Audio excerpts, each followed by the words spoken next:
Yo soy entonces el número 13 de una familia bastante numerosa de 18 hijos. Nací en Pensilvania, Caldas, un pueblo que fue fundado en 1866. Es un pueblo realmente, como todos los pueblos cafeteros, bastante, sobre todo este, bastante conservador, una ascendencia muy fuertemente conservadora y religiosa sobre todo.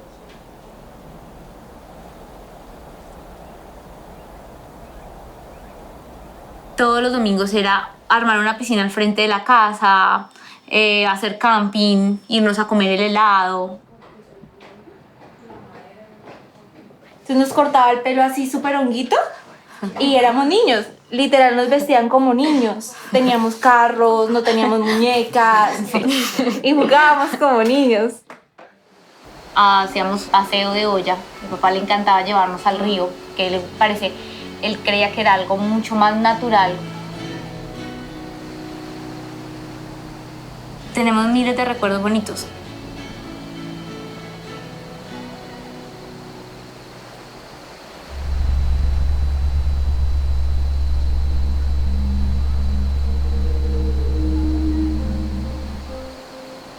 Eran los domingos, nos ponían la ropa deportiva adecuada para irnos a caminar.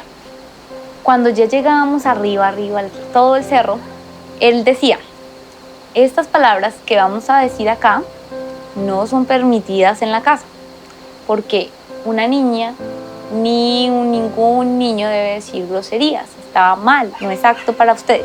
Entonces empezábamos a gritar todas las vulgaridades cuanto existieran y era muy divertido porque era un juego, para nosotras era un juego total. Yo creo que para él era liberar el alma.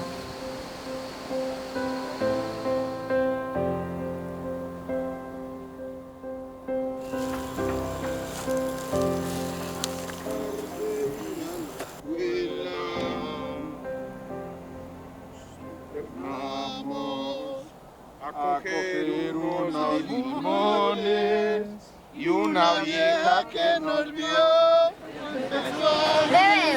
Bueno, el chocolate. Bueno, yo quiero contar que su madre.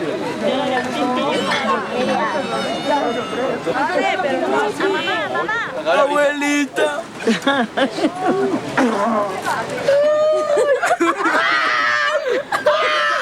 ¡Me gusta Paulito!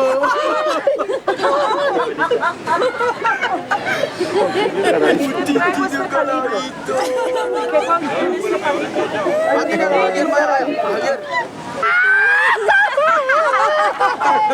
¡Ay, qué cuestiones de Paulito! ¡Ay, yo con el limpio el culito! ¡Sabita que te enfermo este Paulito!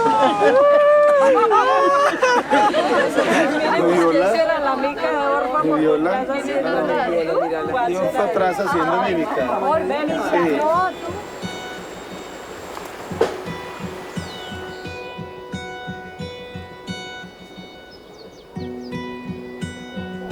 La descripción de la casa en la finca es una casa típica de los pueblos de paisas. En general son casas muy alegres, muy floridas. La estructura misma de la casa no da para una casa encerrada hacia adentro, sino una casa hacia afuera. En el frente de la casa siempre hay un espacio que es un espacio público.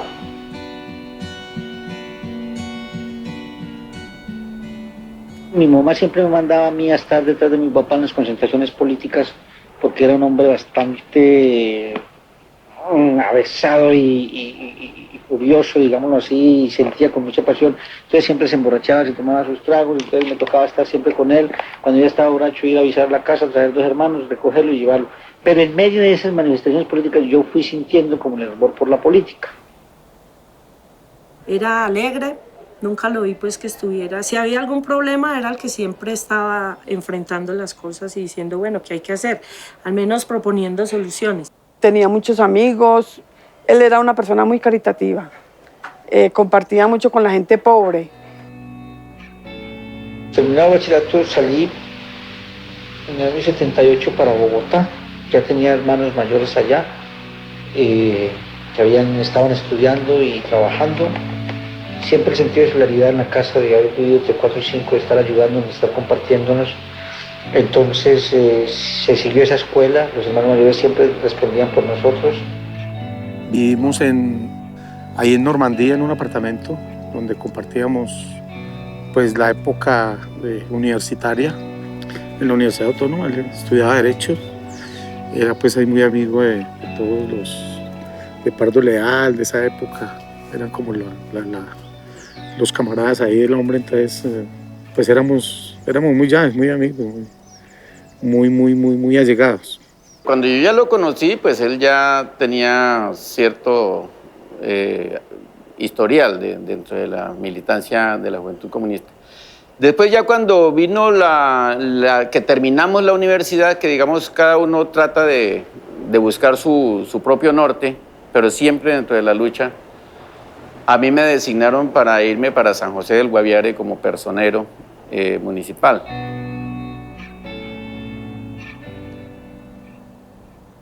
Él era de allá de Pensilvania, Caldas.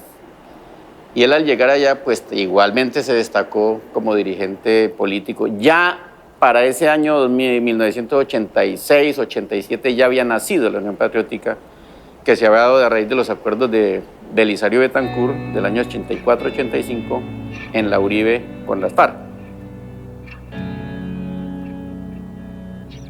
Él convencía, era una persona que convencía con su presencia, pero también con su claridad en cuanto exponía sus ideas.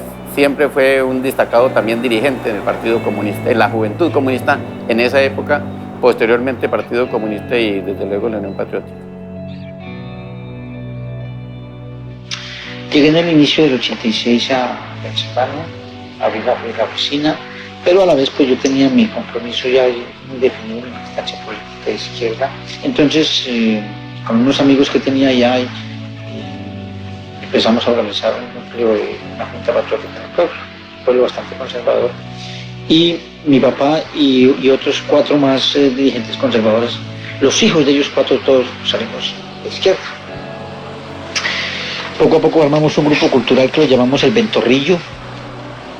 Era un sitio de encuentro donde hacíamos lecturas de novelas, de poesía. Teníamos un profesor que dirigió muchos años el teatro de los estudiantes en el colegio y que escribía libros, entonces discutíamos.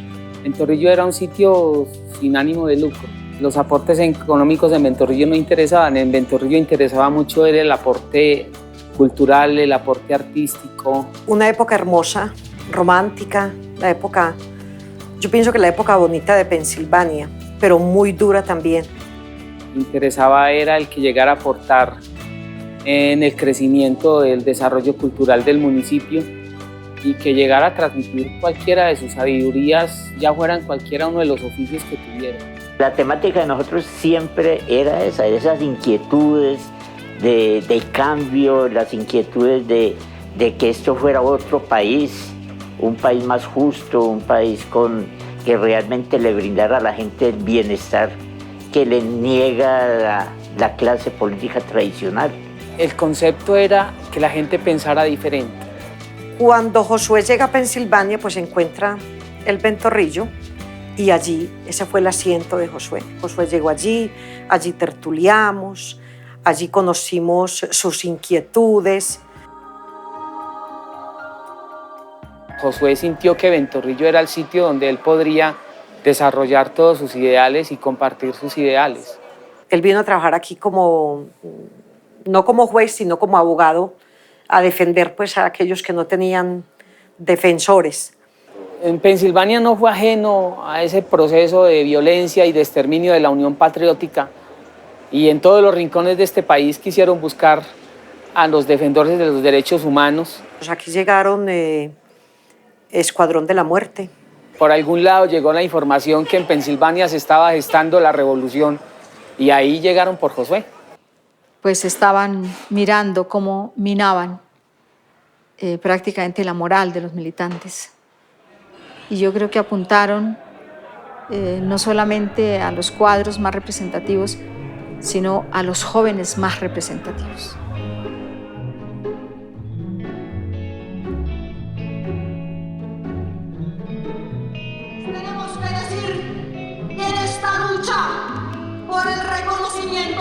genocidio político contra un partido político en el que están incluidos más de 2.500 trabajadores en todo el país, donde está el pueblo que quisieron callar, continúa con todo su vigor, con toda su esperanza, con todo su trabajo, haciendo sentir a nivel internacional y nacional que en esta patria los que la han dirigido están comprometidos con la muerte de miles y miles de colombianos. Entonces, compañeros, vamos a tener que pensar en que a este país se le puede gobernar diferente.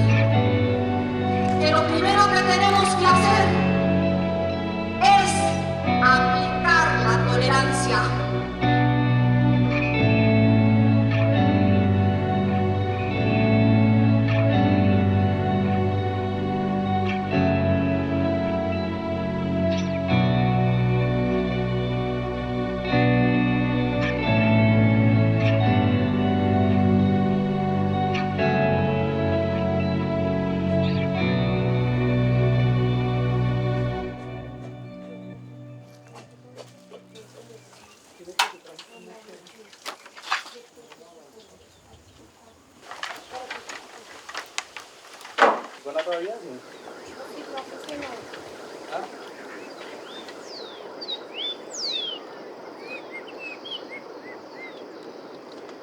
Mire, mire, Javier, mire si está chupando dedo. Javier. Muestra. Mire, mire. Vea, Javier chupando dedo. Comiendo moco. Y pateajer. Comiendo moco. Ah, no, era dedos y no mocos, cochino. Bueno, lo primero es que me conmociona el recuerdo de la finca donde nos levantamos inicialmente. Es conmovedor, recordatorio de lo que fue mi hermano, sobre todo en la faceta humana, porque con eso pues estamos recordando que fue un hombre. Lola, ¿cuál es Lola? Uriel Guillermo. No, Oliva. ¿Cierto? Estela es esta, ¿cierto? Y esta es Orfita. Esta es Estela y esta es Orfita. No, esta es Viola. No, Viola es la del bolso, Viola es esta. Porque la foto la tenemos. Empezaron a llegarme razones de campesinos, y uno otro, mire, que por ahí están diciendo, que tal, que en San Daniel, sobre todo, esa zona de San Daniel, como yo tenía muchos familiares por allá en San Juan, que quedaba cerca, me llegaba mucha noticia era de que en San Daniel andaban diciendo que yo era jefe de la guerrilla, que estaba matando a estos paramilitares.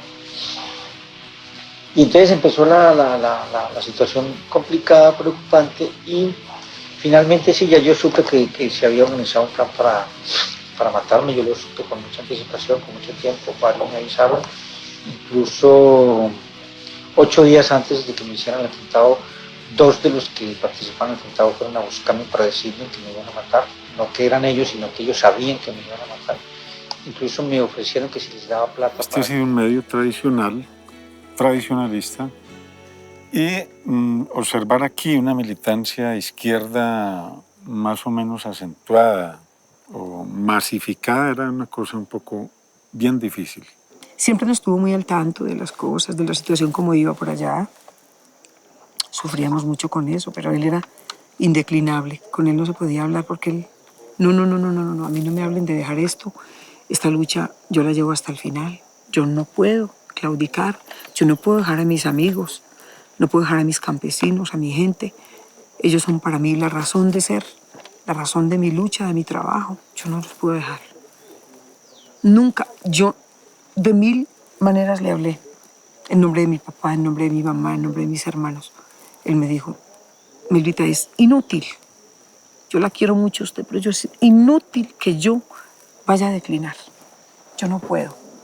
Yo tengo un compromiso, y es un compromiso que es más fuerte que todo.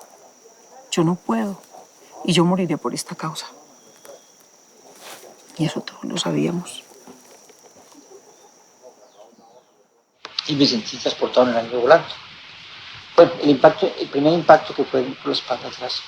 La reacción inmediata mía fue que cuando yo sentí eso, entonces mi reacción inmediatamente fue agacharme y cubrirme con la rona que tenía en la cabeza. El primer tiro Yo, en el momento en que entra, yo me agacho, y cuando yo me agacho, la bala que va entrando ya 1 centímetro del corazón, al hacer la acción de agacharme con mi cuerpo, la bala se mete hacia arriba, rompe el pulmón, sube y se me atraviesa aquí en la parte de aquí de la clavícula izquierda, ahí todavía la tengo. Ese episodio terminó esa noche, pero era posible que regresaran al hospital por la noche, porque estaban en la idea de rematarlo. Estábamos allá acompañándolo y sabíamos que había que sacarlo de aquí como fuera. Mi papá inclusive estuvo tramitando a ver cómo podía sacarlo en un helicóptero, pero fue imposible. Entonces yo fui esa noche, sí, por ahí había una mecha vieja de revólver, ¿no? Y con eso había que cuidarlo porque no había policía. Si la policía estaba implicada en el crimen, Imagínense, ellos pues allá. no podíamos llamar a la policía, ¿no? Pudimos sacarlo de acá del municipio hacia Bogotá, que fue donde ya después pues siguió el otro proceso.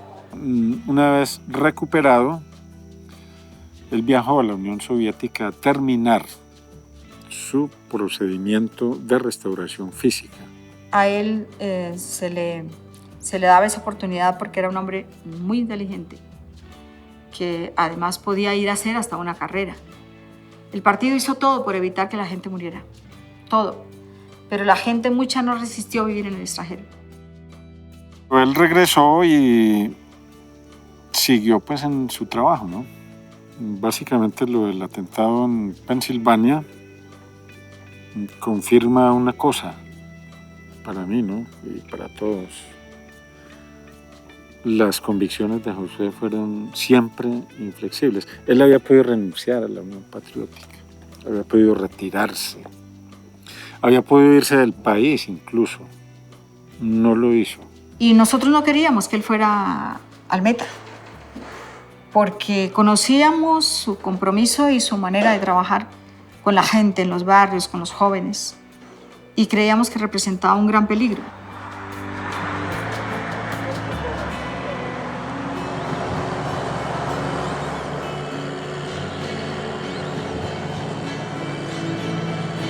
He terminado, si se quiere la expresión, llanerizándome.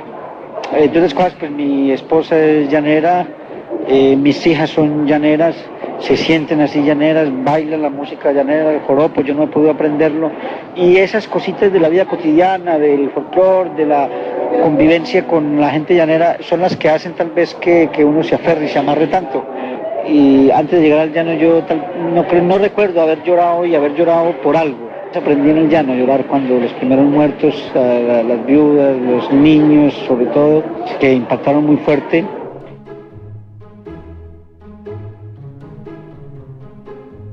Desde el momento mismo en que Josué regresa, ya está caminando el genocidio de la Unión Patriótica, ¿no? Nos conocimos terminando la década de los 80, comenzando los 90, porque compartimos una ferviente lucha por la vida, los ideales por cambiar este país. Era un hombre que se comprometía, no importaba el riesgo. Y para ser defensores de derechos humanos se necesita tener pues, no solamente la capacidad, sino una actitud de que lo que está haciendo le puede costar la vida en un país tan peligroso como Colombia. Fuimos a visitar las distintas estancias, organizaciones populares, sindicatos, partidos políticos, y estuvimos hablando. Y él se alegró mucho. Dijo, yo creo que por ahí sí, porque desde el 85 le estamos pidiendo a la iglesia pues, que nos apoye, que nos ayude, que hagamos algo conjunto. Fue un encuentro muy bonito. De hecho, una de las mejores gerencias que tuvo la Unión Patriótica aquí en el Meta, una de esas fue los reconocimientos que tuvo el doctor Josué como gerente de la licorera del Meta. Cuando yo llegué allá, pues fue salir de Guatemala para entrar en Guatepeor. Ya desde el 86 se habían matado a Pedronel, a Octavio Vargas. Entonces, bueno, yo llego y soy abogado, entonces empiezan a buscarme a mí para hacer los memoriales a los juzgados, a las oficinas de instrucción criminal, a las procuradurías. Las personas que conformaron el comité estaban amenazadas incluso antes de constituirse el comité. De hecho, es como fruto de toda esta agresión contra el movimiento social en los últimos años de los 80 que todos estos movimientos se ponen de acuerdo para conformar el comité como un mecanismo de defensa de la vida y de los derechos humanos. La avalancha, digamos, de asesinatos, de persecuciones, es muy grande. Y por eso se hace necesario un organismo de derechos humanos allí en el Meta, para recoger todas las denuncias y poderlas procesar. Se echaba sobre sus hombros esa responsabilidad de tomar los casos, pero además es que él era el abogado. Muchos procesos llevaba, asesinatos por paramilitares, bombardeos indiscriminados por el ejército, desapariciones forzadas, desplazamientos.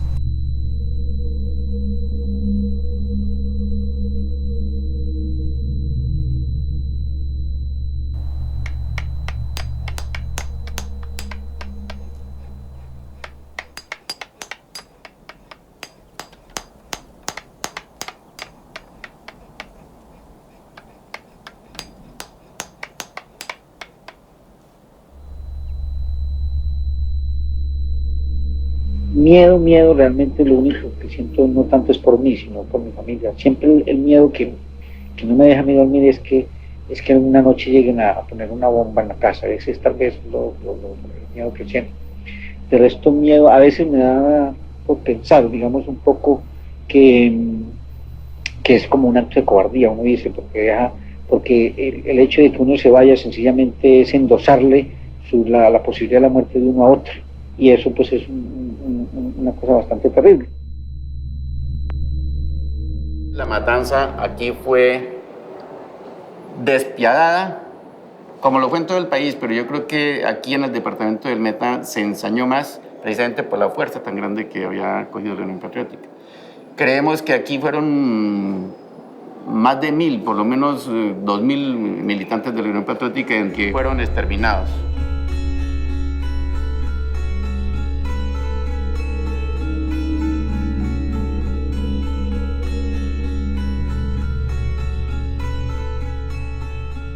Lo asesinaron un domingo del 13 de octubre de 1996 en su casa en Villavicencio, delante de sus 2 pequeñas hijas, mientras lo acompañaba un abogado norteamericano.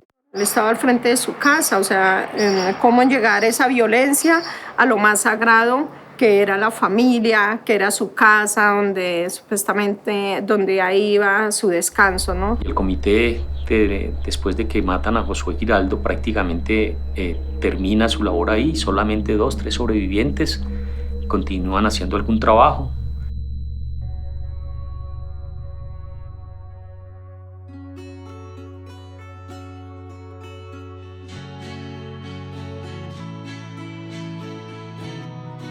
Las enredaderas, por su significado, son plantas que buscan el sol fuera de su origen.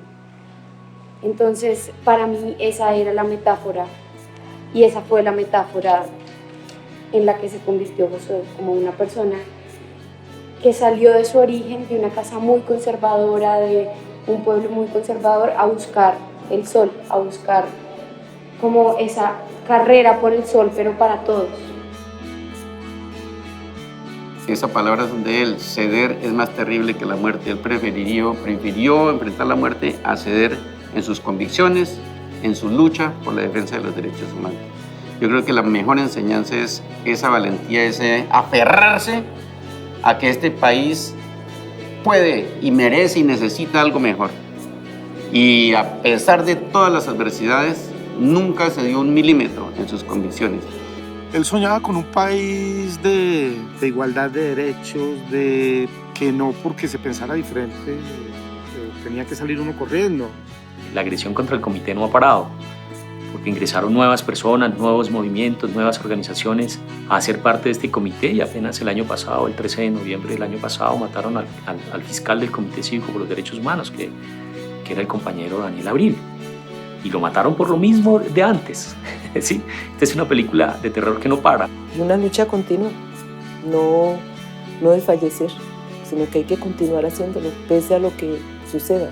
Van casi 20 años de la muerte de Josué. Ese polo de la guerra sucia que ha habido en Colombia desde tantas décadas, que tiene su raíz pues en el mismo Estado, nunca se ha reconciliado, digamos, con los defensores de derechos humanos. Siempre los ha considerado el principal enemigo, ¿no? Porque están destapando todos los crímenes que ellos cometen, ¿no? No hemos salido de esa situación todavía, a pesar de todo lo que ha pasado, a pesar de los diálogos de paz, a pesar de todo, seguimos en la misma situación.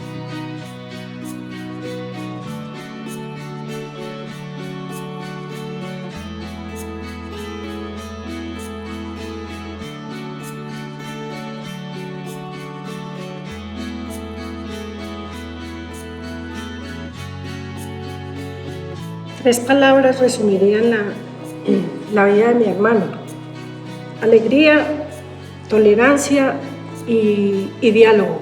Diálogo en las vicisitudes de los contrarios para encontrar siempre una salida. Un primer detalle que lo dice todo acerca de Josué: el evento en el que le obsequió sus zapatos a un hombre que vino a su consultorio, pobre, muy necesitado, regaló sus zapatos y él volvió a su casa y limpio. Es una parábola, un signo de lo que es una vida, y lo dice todo. Me impresiona la fuerza que puede tener una sola vida para seguir convocándonos y seguir uniéndonos alrededor de sus ideales, y creo que esos ideales siguen vivos y seguirán vivos mientras existan personas dispuestas a luchar por la vida y por los derechos humanos. Yo personalmente un orgullo gigante, porque es un hombre que dejó huella.